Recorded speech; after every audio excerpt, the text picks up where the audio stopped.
भोपाल में आज सहायक पशु चिकित्सा क्षेत्र अधिकारी संघ ने कलेक्टर को ज्ञापन सौंपा। मीडिया से चर्चा करते हुए संघ के प्रांत अध्यक्ष पीएस वर्मा ने विभागीय अनियमितताओं, कृत्रिम गर्भाधान प्रक्रिया की वास्तविक चुनौतियों और पशुपालकों के हितों से जुड़े मुद्दों को स्पष्ट रूप से सामने रखा।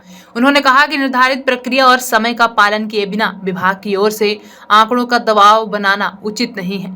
संघ की मांग है कि पशुपालकों की सुविधा और विभागीय पारदर्शिता दोनों को ध्यान में रखते हुए कार्यप्रणाली में सुधार किया जाए। हमारी ये कोई आर्थिक मांगे नहीं है, हमारे हितों के लिए कोई मांग नहीं है। हमारी मांग आज की बड़ी विचित्र किस्म की है। हम पशुपालकों के हित के लिए यहाँ इकट्ठे हुए हैं। हमारे विभाग में एक पशुओं में कृत्रिम गर्भाधान, जिसको EI बोलते हैं, EI और भी जगह होती है वो, लेकिन ये यहाँ आर्टिफिशियल इंसेमिनेशन से तात्पर्य है मेरा।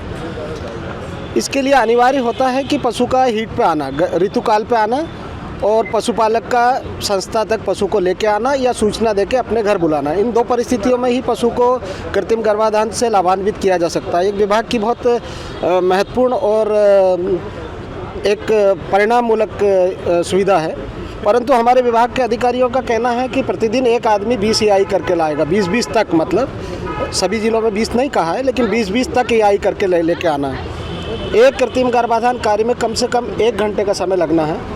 यदि उनकी बात मान भी ली जाए, उनके आदेश का सिरोधार्य करके पालन किया जाए, तो 20 घंटे प्रतिदिन एक व्यक्ति कार्य कैसे कर सकता है, पहली शर्त। दूसरी शर्त यह है कि पशु के ऋतुकाल के बगैर कोई भी कृत्रिम गर्भाधान कार्य संभव नहीं है। यह प्राकृतिक कार्य है और इस प्राकृतिक कार्य को करने के लिए हमारे अधिकारी अप्राकृतिक दबाव डाल रहे हैं, वेतन रोकते हैं, सस्पेंड कर रहे हैं, तनख्वाह काट लेते हैं, ऐसे अनेक प्रकार के शोकाज नोटिस इशू करते हैं। जबकि हमारा उनसे आग्रह रहा है कि इन दो विधियों के अलावा पशुपालक या तो संस्था पे पशु लेकर आएगा या हम उनके घर तक जाएंगे। इन दो विधियों के अलावा कोई तीसरी विधि है तो आप बताएं, लेकिन वो बताने को तैयार नहीं। उनका कहना है कि हम कुछ नहीं जानते, हमको तो वो चाहिए। और APC की जब बैठक होती है उसके माध्यम से कलेक्टर महोदय को भी कहा जाता है कि आप इन पर कार्रवाई करें, तो कई बार कलेक्टरों से भी हमारे ऊपर कार्रवाई की गई कई जिलों में।